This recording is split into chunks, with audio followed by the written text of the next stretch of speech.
سترك عالعيال من الجوع للسلطة ورأس مال، من شهوة الروح والجسد وارزقهم الرزق الحلال.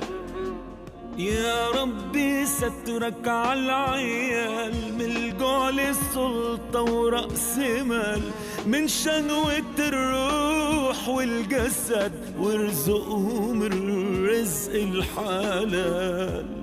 يا ربي يا ربي يا